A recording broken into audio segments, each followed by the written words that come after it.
Hey, what's up, everybody? How's it going? It's Carpo for another of my random videos to upload. But the last few, I didn't. I didn't post to my subscribers, and somebody mentioned something about that. And I want to let people know a lot of the times I don't post my videos to subscribers.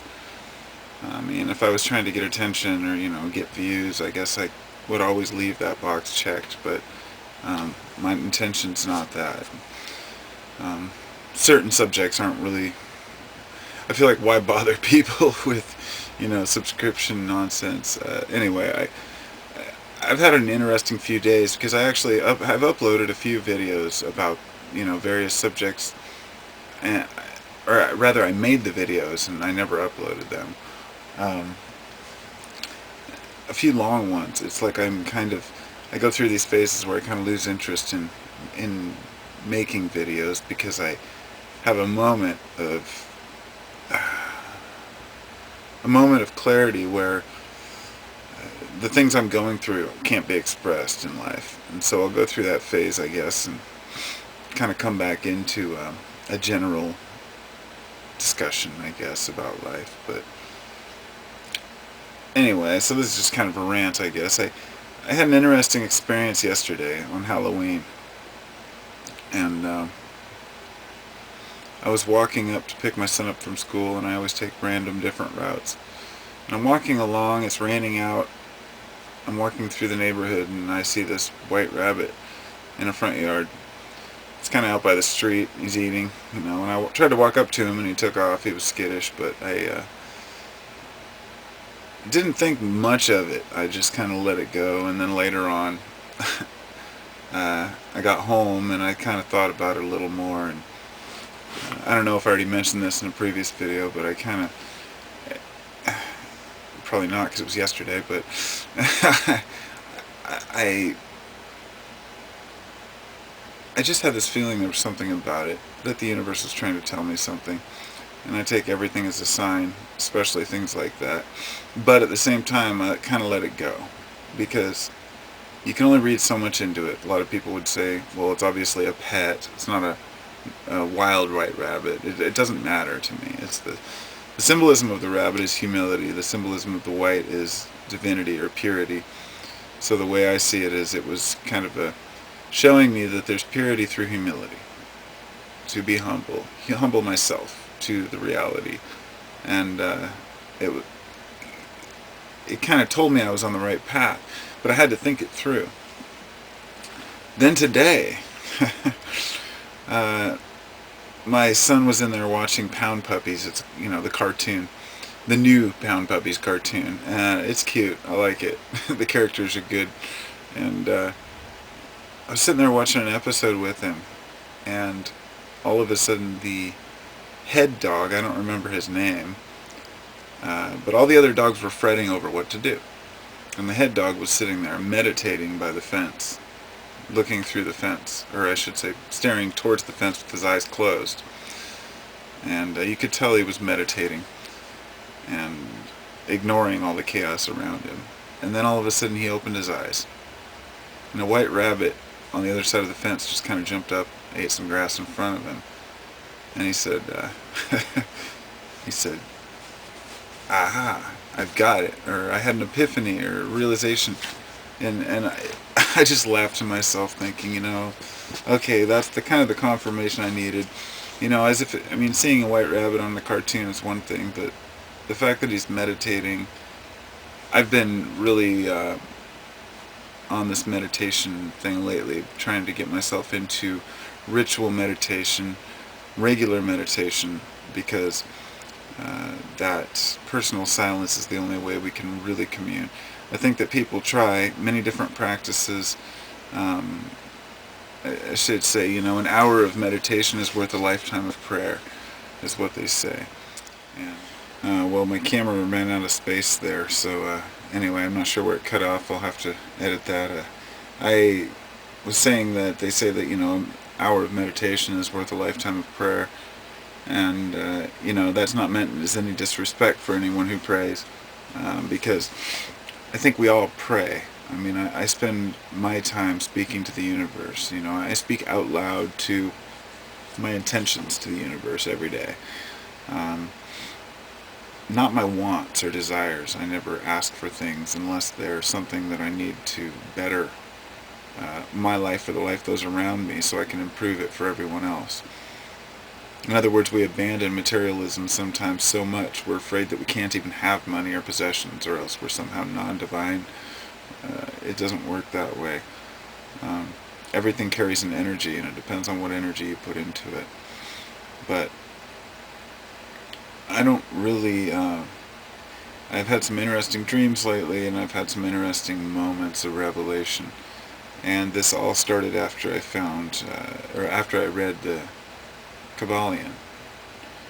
And I'm not saying it's that book that stimulated that, don't get me wrong.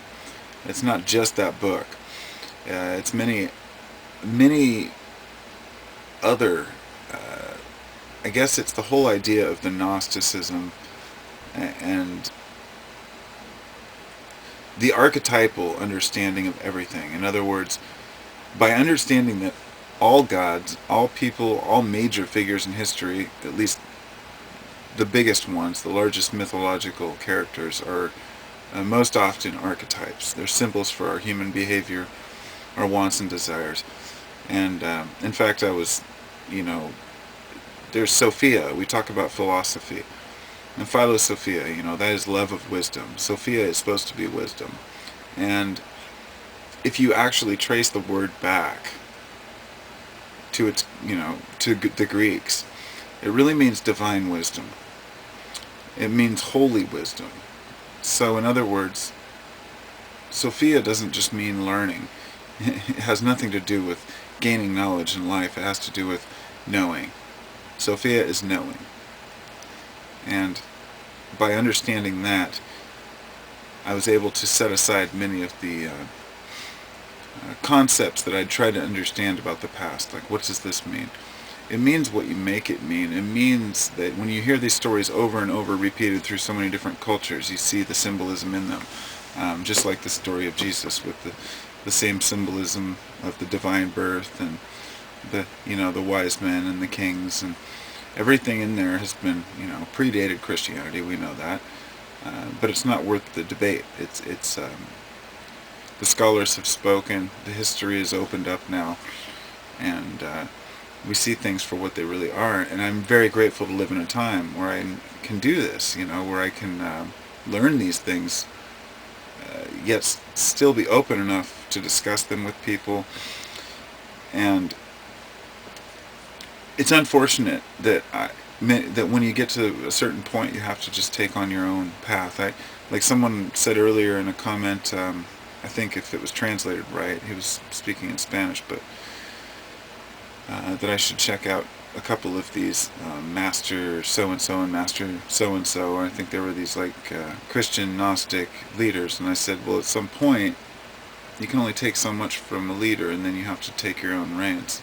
Like, we can learn how to be from those who have come before us, but when it comes to the actual gnosis, that's something that the person has to find on their own. There's no teacher.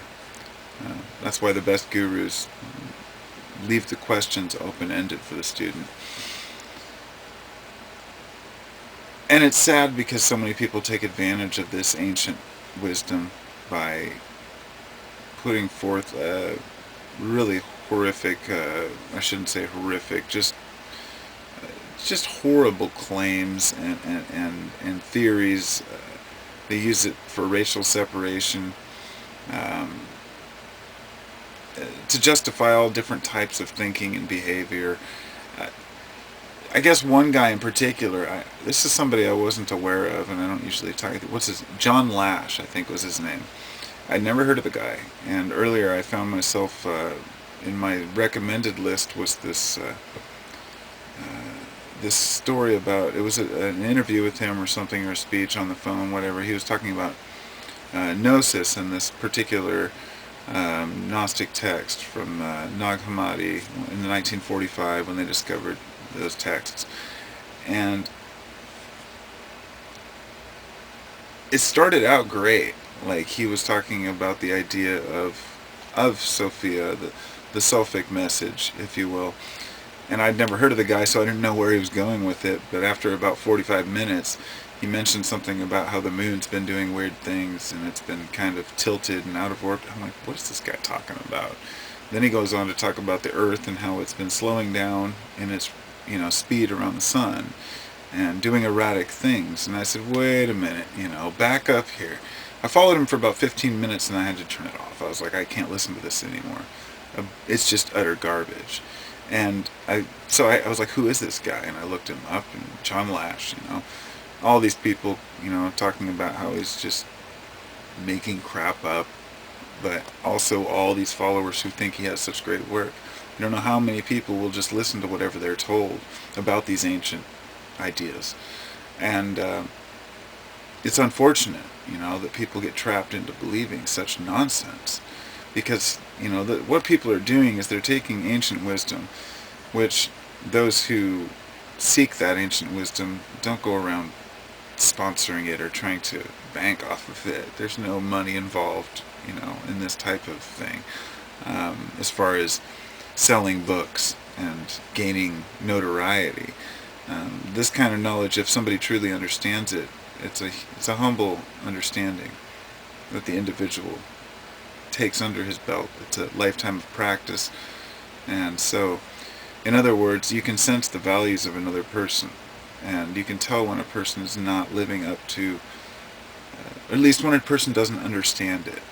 He started talking about how fascinated he was when he did these studies about Sophia, and he started talking about how Sophia was so fascinated with the human race that she fell from the galaxy, the galactic center, in which she was the god of a god in the galaxy. They had different theories on different gods for galaxies, universal, solar system.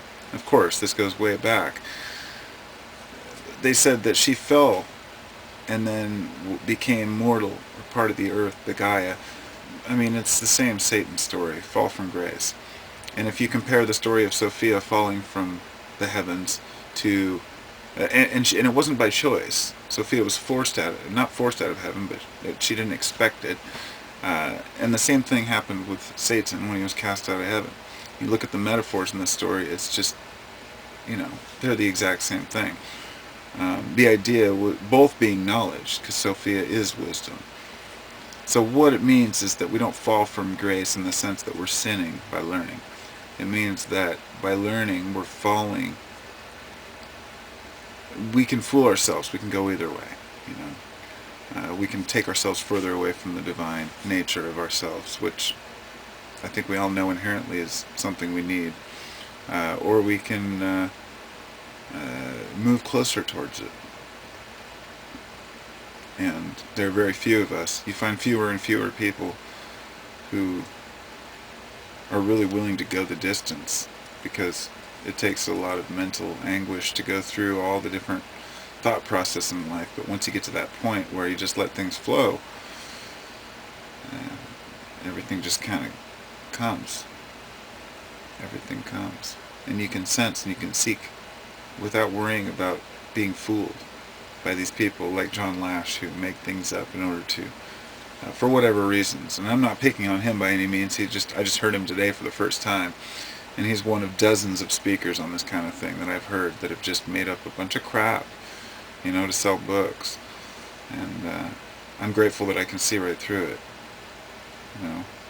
Everybody has great theories. And I'm grateful that people have foolish theories, because then I can know where not to go with my thinking. Keep it metaphoric. Keep it archetypal. Understand that everything is a deeper root of who we are. All of the old stories, all of them. Every book in the Bible was written with the hopes that man would understand deeper meanings through a text that was put in human terms, anthropomorphic terms. And that's just the way it is. People in general have a hard time grasping deep concepts if they're not prepared for it. So anybody who trains their mind can go start seeing patterns in things and seeing things deeper. You know, I'm a very partial way there. You know, I have so far to go. You know, I yearn for the day when I can see auras, you know, and energy fields on that level where it's just normal. And we can all work towards that. Um, but we can't expect to just change overnight. We can't expect to just have these things. And not everybody's going to want to work towards it. Some people are just going to want to live their lives. So in that sense, we need people who are dedicated and willing to look into this stuff, to know who's trying to pull the wool over our eyes. You know, who are the real false prophets. You know, hell, I've been accused of being a false prophet, which is pretty depressing, considering, not depressing on my end, but it makes me feel sad for the people who have said that. Um, Realizing that I'm not prophesying anything. I'm merely restating the past in modern terms. And not even in modern terms. I guess I'm trying to take it back to the root of where all this came from, which is our imaginations. And I mean that in a very spiritual way. Imagination is mind, and the universe is mental. The universe is mind. Everything is mind. And that's the simplest way to put the basics for everything that exists. The very small spectrum we can see, and we forget every day that we're only seeing in a few colors here. And all of these fields around us that we're missing. There's a wild world going on around us. And everything is just so. We're right where we're supposed to be. We're doing what we're supposed to do. I'm in this body, you know, but it's not me. It's not who I am. And that detachment brings a sense of wonder. But not going so far as to neglect it, because this is my vessel. It's like my car, you know.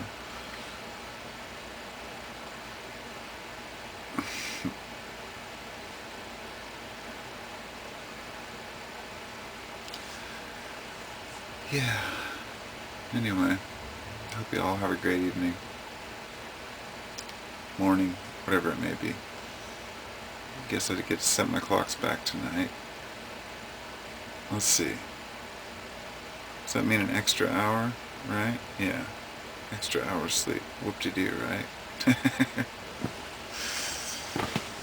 Peace and love, and take care, everybody.